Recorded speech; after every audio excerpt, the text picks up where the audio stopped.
Sega danyi futanko be danyi madina jay be na be danyi chena hamdra goller na jammi kala na danyi medina danyi bomba na be chikit na be chena maduti jay danyi singti jon danyi gajo danyi petenabe danyi luggenabe danyi galoenabe danyi cherna maja danyi chelumbol nabe danyi fulbe bosayabe danyi lumbal balaj cher musman gaj danyi bogel nabe danyi cherna mamawuro danyi mbolo biran danyi mbolo ali danyi cherna ya. Bon, je présente d'abord, nous nous présentons d'abord. Je m'appelle Mansour Sis Kanakasi. Je suis artiste médiatique, artiste conceptuel et je vis à Berlin depuis environ 17 ans. Et Daniela, elle est commissaire, elle est autrichienne, mais elle habite à Berlin comme moi et elle s'occupe d'un centre spécialisé sur l'Orient. J'ai invité Mansour d'entrer dans un dialogue discursif avec moi. On ne savait pas vraiment où ça va nous apporter. Et oui, c'est un peu ça. Daniela, vous avez bien vu que cette carte-là, il y a deux visages. Mais ça, c'est symbolique, qui sont séparés. Parce qu'il y a deux visions. La vision de l'Occident et la vision africaine. Vous voyez, il y a une séparation entre les deux perspectives. Comment on raconte, nous, notre histoire? Vous, ce que vous racontez, personne ne l'a écrit.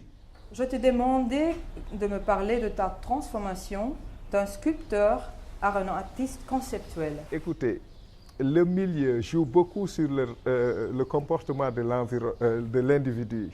C'est que mon milieu a transformé d'un seul coup ce que je faisais. J'étais sculpteur. Mon environnement me permettait de trouver à gauche, à droite le bois que j'ai transformé en œuvre d'art. Et par contre, lorsque je suis arrivé en Europe, il y avait autre chose, quoi. Les ordinateurs me fascinaient, l'Internet et toutes ces choses-là. Bon, j'ai commencé à voir des gens qui travaillaient avec l'Internet. Donc, j'en ai rencontré et j'ai commencé une deuxième formation. Et cette formation m'a permis ce qu'on appelle aujourd'hui les NTIC. Hein? Les NTIC nous aident à élaborer un véritable travail de mémoire en utilisant le langage des arts visuels dans toute sa diversité. Par exemple, la vidéo. Avant de quitter le Sénégal, je ne pouvais pas faire la vidéo. Aujourd'hui, on voit Mansour présenter des films. Alors, tu penses que cette nouvelle technologie apporte quelque chose pour l'Afrique d'aujourd'hui, si je te comprends bien? Et pourquoi tu parles du travail de mémoire? Parce que la mémoire ici, c'est oral depuis des générations. Alors, c'est nous qui devons écrire notre propre histoire et la raconter. Je crois que ceci est très important. On vient de la tradition orale. Il nous dit que oui, vous n'écrivez pas trop. Alors maintenant, il faut chercher des caméras, documenter, enregistrer comme vous le pouvez. Et comme ça, vous serez les dépositaires vraiment de votre propre mémoire. Et il ne faut jamais laisser quelqu'un à ta place te raconter ton histoire. C'est comme ça que je suis inspiré et j'ai fait l'apprenti sorcier. J'ai appris la caméra, la vidéo et je ne veux plus jamais que personne me raconte ma propre histoire, n'est-ce pas? Mais en réalité, ce sont encore les Occidentaux qui s'occupent de notre mémoire africaine quand même, qui écrivent notre histoire, votre histoire, et qui s'occupent de votre archive et tout ça. Je pense que la conservation fait souvent défaut. J'ai une seule photo de mon enfance, une seule, où j'étais avec mes deux cousins. Parce que l'archivage, nous n'avons pas une considération, nous autres ici, en ce qui concerne l'archivage. Dans les maisons, souvent, on photographie, on le fait, mais ça disparaît. la plupart de notre génération, de ma génération, il y a peu de gens qui ont une riche documentation de leur enfance, comme vous le savez. Et ça, ceci aussi est important. C'est la raison pour laquelle je trouve que les archives culturelles aussi, qui disparaissent au Sénégal, quel gâchis. Non seulement je voulais attirer d'autres révélations, comme vous le savez, en termes de conservation. Regardez les œuvres. Aujourd'hui, nous célébrons, si vous voulez, la 10e biennale d'Art Art. Mais allez revisionner l'histoire, interroger l'histoire, où sont passées toutes les œuvres primées de la biennale depuis la première édition jusqu'à aujourd'hui. Vous allez voir qu'ils sont dans un état catastrophique, que vous n'allez même pas croire pourquoi on célèbre cette biennale.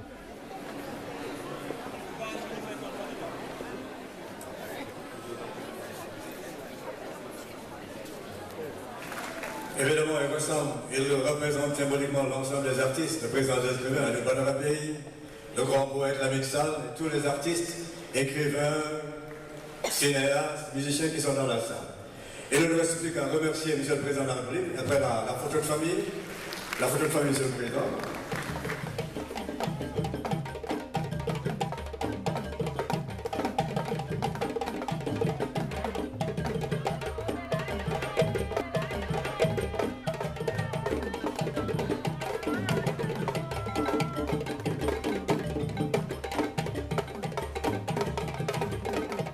La biennale de Dakar, pour qui?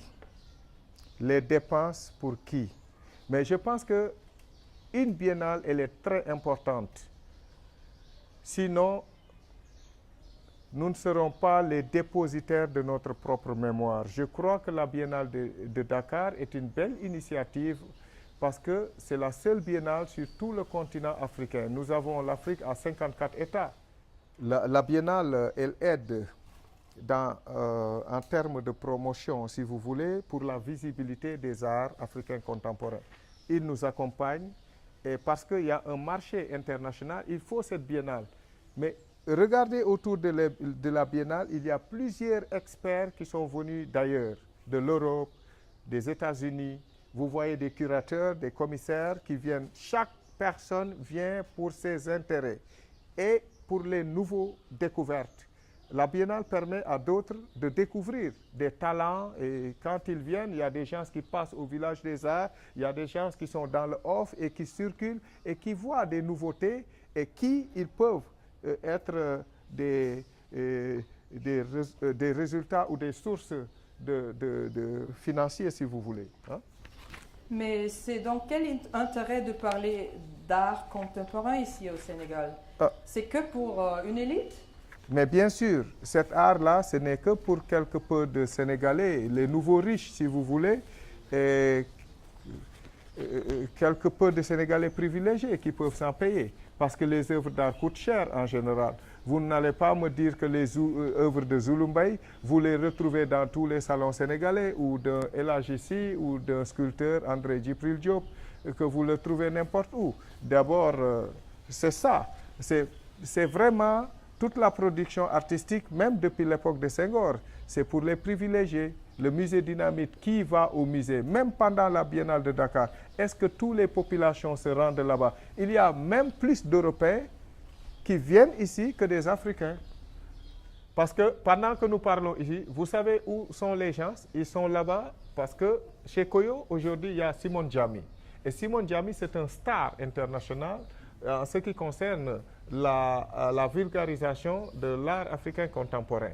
Il est un des papes. Le pape comme... Du lobby. Voilà, du lobby, bien sûr. Bien sûr. Mais c'est pourquoi c'est plein. Allez-y là-bas, tu vas voir. Elle est pleine la salle. Parce que le nom seulement, il suffit de prononcer le nom Simon Djammi. Mansour est là, Daniela, on la connaît peu dans les arts contemporains africains, mais tout le monde va chez Simon Djammi parce que c'est le pape. Le temps des bourses, c'est fini. Je vous l'ai dit, la Première République favorisait l'éclosion des jeunes talents et des intellectuels. c'était Senghor. L'ère de Senghor est finie. Senghor a donné, il y avait l'octroiement des subventions à tous les artistes, hein, comme vous le savez. Et donc, depuis le départ de Senghor est venu Abdou Diouf.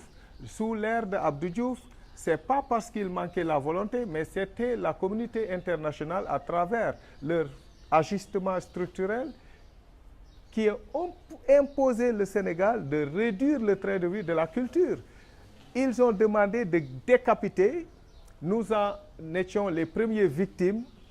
Il y a ici un artiste présent qui était deux, sinon, Thierno Seydou Sall. Lui, le poète errant, il fréquentait le village des arts. Il y a Zulu Mbaye qui fréquentait le village des arts. Ça, ce sont des témoins de cette époque-là. Parce que nous avons hérité de Senghor des infrastructures. Nous pouvons bénéficier d'ateliers, de subventions et de matériel pour peindre ou même pour sculpter. Demandez-le à la Banque mondiale et au FMI, au Fonds monétaire international. Pourquoi nous en sommes là? Pourquoi ils ont fermé le musée dynamique qui a abrité l'exposition de Picasso, de Marc Chagall, hein? Pierre Soulages et Ondrat Wasser et tant d'autres modernes de l'Europe, Marc Chagall. Mais comment cela se fait que le Sénégal, ce grand musée historique, est devenu la cour de cassation? Ne me le demandez pas. Demandez-le aux institutions qui financent le monde. Est-ce que les Africains doivent décider ou si c'est la communauté internationale qui dit arrêtez, vous n'avez plus besoin de culture, fermez le Moutra Afrique, fermez le musée et puis, enfin, finalement, les artistes se sont retrouvés dans la rue et voilà ce qui a créé l'exode. Beaucoup d'artistes comme moi sont délocalisés. Imaginez-vous à Beijing, au Pékin, et nous autres, on se déplace aujourd'hui. Hein. Nous avons été dans les biennales de Pékin, à Beijing. Nous avons été à Gwangju. Moi, j'ai présenté mes œuvres à Gwangju. C'est la biennale du Corée du Sud. On est tantôt à Cuba. Nous sommes mobiles, mais ça, c'est l'ère de la globalisation. On est partout et nulle part. Zulu, il est là. Il m'a trouvé à Berlin. On s'est rencontrés à Paris. Nous nous rencontrons dans les grandes métropoles. Mais c'est ça, la globalisation. On se déplace. Voilà. Et l'art est aujourd'hui un facteur économique. L'art contemporain, surtout, c'est l'argent. Ce n'est rien d'autre. C'est du business. Hein? Mais est-ce qu'il faut rester loin de la Biennale Dakar pour rester un vrai artiste africain? En ce qui concerne l'art africain contemporain et l'art contemporain africain. Voilà des définitions et des paramètres sur lesquels nous devons réfléchir. Moi, je vais introduire un débat et il faut que j'ai des réponses. Moi, je dis qu'il y a deux arts. L'art des autres et le nôtre. Parce que le nôtre avait un sens. L'art chez nous, c'était pour créer ou pour anéantir. Comment on peut expliquer qu'un homme porte un masque, un autre prend un tambour avec quelques coups codifiés, un autre esquisse des pas de danse et qu'il pleuve. Prenez dans la lumière, voilà. Et qu'il pleuve. Ou bien. C'est cette force, cette puissance dans l'art négro-africain que moi je recherche dans ma peinture. Ma peinture n'est pas une illustration ou une explication de quoi que ce soit. C'est quelque chose de déposé en moi en tant qu'humain. Zulu Mbaye, est-ce que vous savez qu'en faisant ce travail-là numérique, c'est parce que, Zulu, je te racontais tout à l'heure qu'on n'a pas de mémoire. Mais il fallait mettre ça dans l'ordinateur pour une meilleure visibilité. Vous savez qu'aujourd'hui, quand tu mets quelque chose dans l'Internet, mais ça circule très rapidement. Très rapidement. Tout de suite, Jakarta a les nouvelles, la Chine a les nouvelles, Bombay a les nouvelles. Mais voilà comment j'en suis venu là, quoi, parce que j'étais convaincu que ceci peut nous aider dans la conceptualisation de nos œuvres. C'est pourquoi, d'un sculpteur, je fais aujourd'hui partie des partisans de la conception qui veulent que les artistes prennent une part active dans les débats d'actualité, mais aussi à la recherche de solutions pour le continent. Vous le dites là, vous êtes là. Mais tu veux, comme je te comprends, que les Africains s'occupent eux-mêmes de leur mémoire. Et tu veux jouer ta rôle là-dedans. Mais comment est la rôle des intellectuels? Pourquoi ils ne les font pas? Qui était dirigé Tout à l'heure, vous parlez d'intellectuels. Ici, on n'a pas d'intellectuels. On n'en a plus. C'est une race qui a disparu ici en Afrique. C'est pour ça que le Festival mondial a beaucoup de problèmes. Mais ça, c'était une parenthèse que j'ouvre. Tout à l'heure, j'étais un peu offusqué quand il a dit qu'on n'a pas d'intellectuels. J'ai dit non, on a des intellectuels. Nous n'avons pas d'histoire de là. On a des intellectuels, des hommes qui sont non seulement des intelligents, mais ils ont aussi l'homo fabere. C'est-à-dire, ils ont cette intelligence de la main, ils ont cette chose qui n'est pas didactisée, qu'on ne retrouve pas dans des bouquins, qu'on ne retrouve pas dans des académies, mais qui sont là, qui parlent à l'ensemble de l'humanité. Parce que l'art, bon, comment je l'ai, disons, appris par mon vécu, pour moi, c'est ce qui plaît. C'est ce qui éveille, c'est ce qui pousse au dialogue, c'est ce qui interroge. Aujourd'hui, on a même peur d'interroger, parce qu'on a peur des réponses. On a aussi des groupuscules d'individus qui sont plus dans l'élitisme que dans la didactisation. Pour revenir à la question des intellectuels, il y en a. Mais il y a une paresse intellectuelle. Et cette paresse, elle est liée aussi à ce que Zulu vient de dire. Aujourd'hui, nos professeurs d'université, allez à l'université de Dakar, il y a des spécialistes de l'art. Allez à l'IFAN, il y en a. Mais ces gens-là, ils n'ont pas ce temps-là. Ils ont le temps d'aller donner des cours en Europe ou aux États-Unis, de s'occuper de leur villa là-bas. Ils n'ont plus le temps de réfléchir sur leur propre société.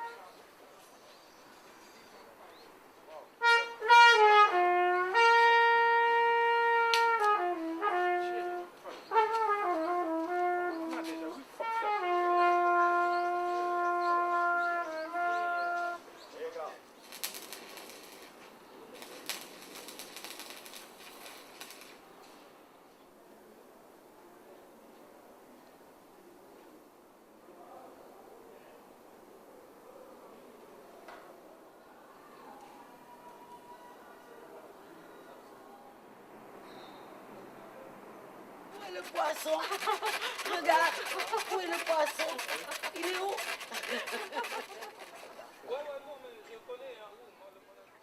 C'est la mémoire de la vie. Oui, mais... Et cette mémoire-là, nous avons les informations dans le sang qu'il faut. Moi, quand tu vois mon travail, je suis allé aux États-Unis une fois. Une dame est venue dans mon expo me dire, monsieur, est-ce que vous ne copiez pas Picasso? J'ai dit, madame, Picasso a aperçu la statuette négro-africaine. Moi, je l'ai dans le sang. À un moment donné où je me demandais si on parlait du même art. D'abord, c'est de définir peut-être l'art. Qui fait l'art?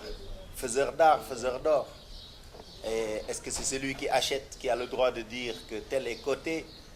Est-ce que moi, ce que j'aime dans l'intimité ne peut pas être qualifié d'art? Est-ce que aussi la porte de cimetière de ma grand-mère là-bas, dans les falaises de Bandiagara, fait par un artisan, peut être décrété art? Est-ce que c'est une façon de nier les artistes contemporains et de nous exotiser toujours? Je pense qu'en Afrique, on n'a jamais eu besoin de définir l'art. On n'a jamais eu besoin de définir l'art, de le conceptualiser. Parce que l'art est en nous, c'est notre vécu quotidien. C'est l'art qui nous... je ne sais pas, il est inscrit en nous. Maintenant, de le mettre en forme par rapport à des périodes, il y a ceci, cela, il y a à Tombouctou, je ne sais pas, au Nigeria, il y a des masques qui ne sont pas, c'est pas de l'art. C'est notre propre représentation humaine. Nous devons comment dire, une redéfinition de l'art. Une redéfinition de l'art. Moi, je ne me retrouve pas, je ne me suis jamais retrouvé dans la définition de l'art, du point de vue occidental. Je ne le sens pas.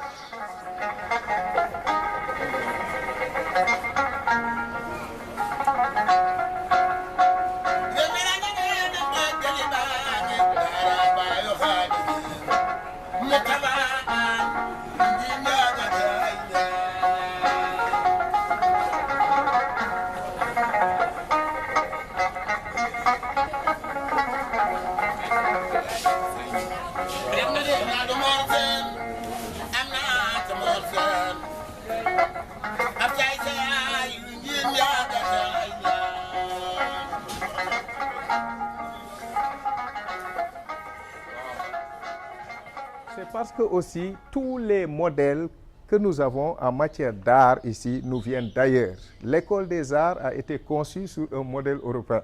Ça, c'est vrai.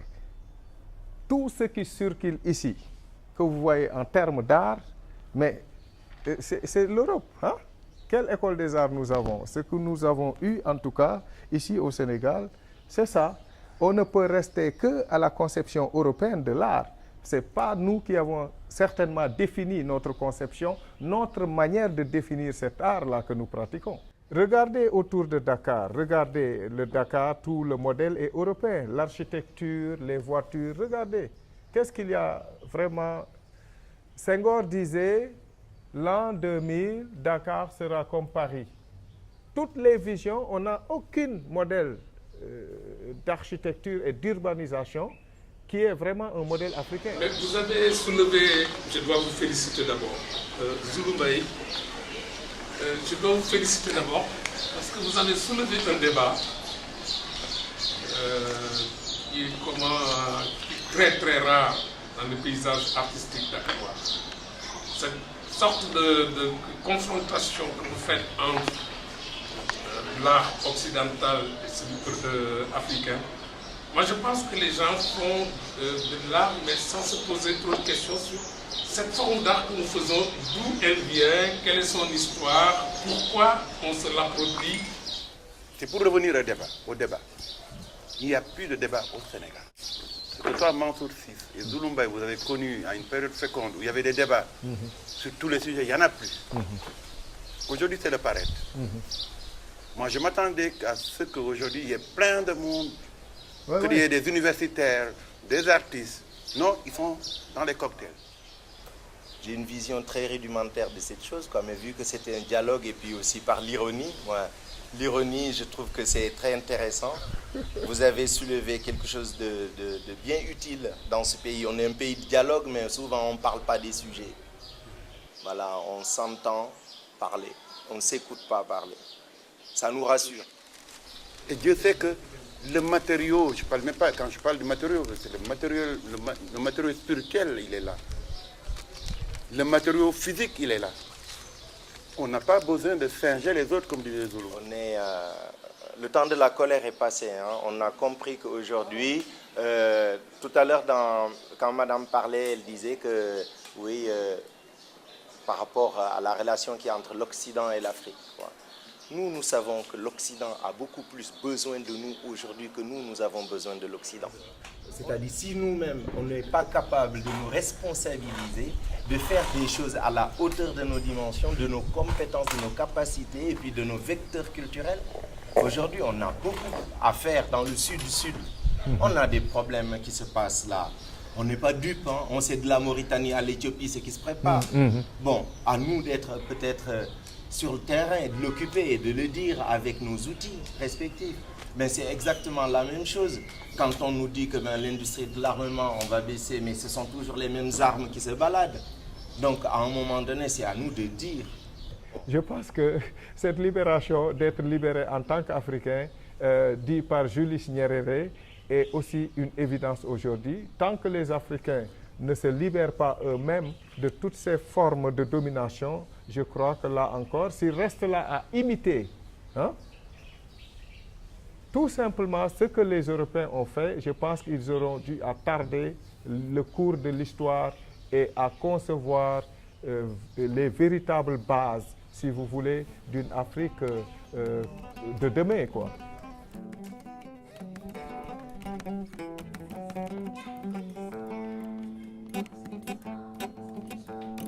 Sega danyi Futanko be danyi Madina Njai be na be danyi Chena Hamgarat Goler na be Jammi Gala na be danyi Medina danyi Mbumba na be Chikit na be Chena Maduti Jai danyi Sinti Jonyi danyi Gajo danyi Pete na be danyi Lugge na be danyi Galoe na be danyi Chena Maja danyi Chelungol na be danyi Fulbe Bosa ya be danyi Lumbal Balaj Chen Usman Gaji danyi Bogel na be danyi Chena Mama Uro danyi Mbolo Birat dañi Mboolo Ali dañi Ceerno Yali dañi Mboolo Ali dañi Ceerno Ousmane Sall dañi Jaabanaɓe dañi Ceerno Mamoudou Ly dañi Jaabanaɓe dañi Ceerno Abbas Sow dañi Jaabanaɓe dañi Ceerno Dahali